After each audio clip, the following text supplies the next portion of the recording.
కళ్ళు మనకి కళ్ళజోళ్ళు పెద్ద ప్రాబ్లం. ఇప్పుడు చిన్నప్పటి నుంచే కళ్ళజోడుకు వచ్చేసాం మనం. మనకు పూర్వం లైట్ ఇప్పుడు ముందుకెళ్ళిపోతే మనం ఏ కాగడాలు ఉండేవి, ఆముదం కాగడాలు ఎలాంటివి ఉండేవి. కాగడాల తర్వాత కిరోసిన్ ల్యాంప్స్, ఆముదం దీపాలు, తర్వాత కిరోసిన్ ల్యాంప్స్ తర్వాత మనకు మళ్ళీ కరెంట్ వచ్చింది. కరెంట్ లైట్లు 50 volts, 40 volts, 60 volts, 100 volts బల్బులు ఉండేవి, మామూలు బల్బులు. ఆ లైట్ ఎలా ఉండేది మనకి?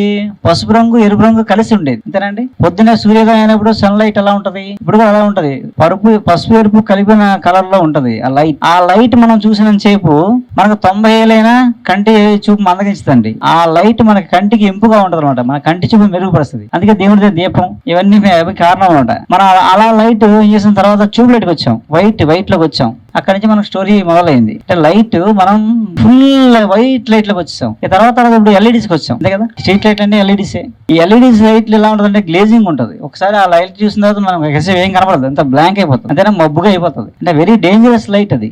కనీసం ఇంట్లోనైనా దేవుడి గదిలోనే ఒక దీపం పెట్టుకుని పొద్దున్నే కళ్ళు మూసుకుని ఆ దీపం చూస్తే ఆ విజన్ డెవలప్ అవుతుంది. లేదా పొద్దున్నే సూర్యోదయం అయ్యేటప్పుడు ఆ సూర్యుని కూర్చొని ధ్యానం చేసుకుని ఆ సన్లైట్ చూస్తే ఆ లైట్, ఆ సూర్య నమస్కారాలు ఇవన్నీ అందుకే పెట్టేవారండి.